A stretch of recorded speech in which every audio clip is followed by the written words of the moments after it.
चलिए और सबसे पहले शुरुआत पहली बड़ी खबर से करेंगे, जहां गुना जिले से एक दर्दनाक घटना सामने आई है, जहां भाजपा किसान मोर्चा के प्रभारी और पूर्व सरपंच महेंद्र नागर पर किसान रामस्वरूप धाकड़ की हत्या का आरोप लगा है। जानकारी के अनुसार नागर ने अपने साथियों के साथ मिलकर रामस्वरूप को गाड़ी से कुचलकर मार डाला। आरोप ये भी है कि इस दौरान हमलावरों ने किसान की नाबालिग बेटियों के साथ अभद्र व्यवहार किया और परिवार के साथ मारपीट भी की है। इस हमले में रामस्वरूप की मौके पर मौत हो गई, जबकि परिवार के 4 सदस्य गंभीर रूप से घायल हैं। ये घटना फतेहगढ़ थाना क्षेत्र के गणेशपुरा गांव की है। पुलिस ने महेंद्र नागर सहित 15 लोगों के खिलाफ हत्या का मामला दर्ज किया है, जिनमें 3 महिलाएं भी शामिल हैं। सभी आरोपी फरार हैं और पुलिस उनकी तलाश में लगातार दबिश दे रही है। इस मामले में अब राजनीतिक बयानबाजी भी तेज हो गई। भाजपा प्रदेश अध्यक्ष हेमंत खंडेलवाल ने ये कहा है कि घटना मुख्यमंत्री के संज्ञान में है और जांच जारी है। उन्होंने आगे कहा कि जो भी दोषी होगा उसके खिलाफ पार्टी और प्रशासन दोनों सख्त कार्रवाई करेंगे। तो वहीं कांग्रेस ने इस घटना को लेकर भाजपा पर कड़ा हमला बोला। कांग्रेस प्रवक्ता अभिनव बरोलिया ने कहा कि ये घटना प्रदेश की कानून व्यवस्था की विफलता को उजागर करती है और भाजपा नेताओं को राजनीतिक संरक्षण मिलने के कारण ऐसी घटनाएं बढ़ रही हैं। निंदनीय है और निश्चित तौर पे इस तरह की घटना किसी भी शहर में हमारे प्रदेश में नहीं होनी चाहिए। इस चीज़ का हम सबको ध्यान रखना चाहिए कि जो विदेशी खिलाड़ी या विदेशी नागरिक होते हैं वे हमारे मेहमान हैं और उनके साथ किसी भी तरह की घटना की जितनी निंदा की जाए। मेरे संज्ञान में मामला आया है, मुख्यमंत्री जी के भी संज्ञान में है।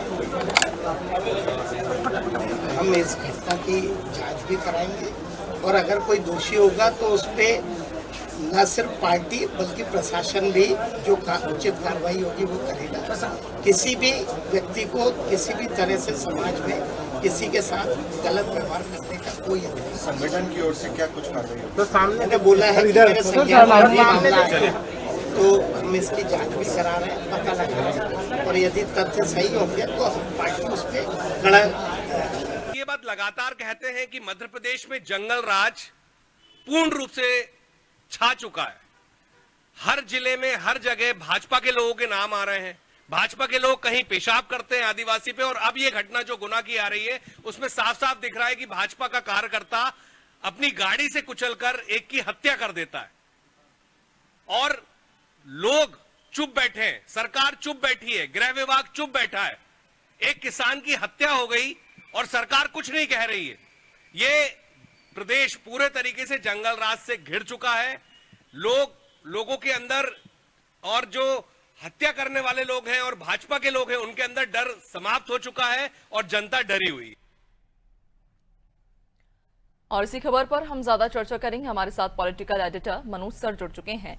मनोज सर, जिस तरह से ये घटना सामने आई है, बीजेपी नेता की दबंगई किस तरह से बढ़ती जा रही है ये साफ तौर पर हमने देखा है और जिस नेता पर, बीजेपी के जिस नेता पर ये एफआईआर दर्ज की गई, ये आरोप है कि उन्होंने एक किसान की हत्या की है, गाड़ी से कुचलकर किसान को मार डाला है। न सिर्फ किसान को मारा बल्कि उसके जो परिवार के सदस्य हैं उन्हें भी कई तरह से गंभीर चोटें पहुंचाई हैं, महिलाओं के साथ भी अभद्र व्यवहार किया है। और इसके पहले भी चूंकि महेंद्र नागर जो ये नाम बताया जा रहा है बीजेपी नेता, इन पर इसके पहले भी कई इस प्रकार के मामले भी दर्ज पाए गए थे।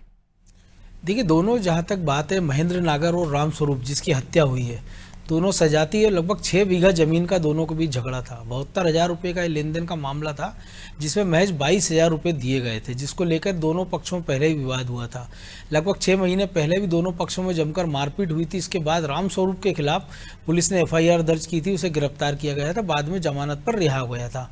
लेकिन निश्चित तौर पर अगर पुलिस इस मामले को गंभीरता से लेती है, अगर क्योंकि 6 महीने पहले जब मारपीट का मामला दर्ज हुआ था तो पुलिस चाहती तो इस बड़े जघन्य अपराध को रोका जा सकता था, क्योंकि अगर पुलिस दोनों के खिलाफ तुरंत एक्शन लेती तो शायद इस प्रकार की घटना नहीं होती। लेकिन जब इस प्रकार की जो ये घटना हुई है कि थार गाड़ी चढ़ाई गई, जो मृतक परिवार है उसके परिवार का आरोप है कि पहले थार गाड़ी चढ़ाई गई, ट्रैक्टर चढ़ाया गया, जिससे जो मृतक है उसके दोनों पैर टूट गए थे।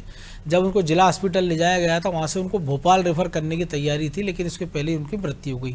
परिवार की लड़कियों के साथ भी अभद्र व्यवहार किया गया। 15 लोगों को आरोपी बनाया गया है। पिछली बार भी आरोप लगे थे कि जब रामस्वरूप के खिलाफ मुकदमा कायम हुआ था, तब ये भी आरोप लगे थे कि महेंद्र नागर ने ही मारपीट की थी, लेकिन अपने राजनीतिक प्रभाव का उपयोग करते हुए उसने रामस्वरूप के खिलाफ ही मुकदमा कायम करा दिया था।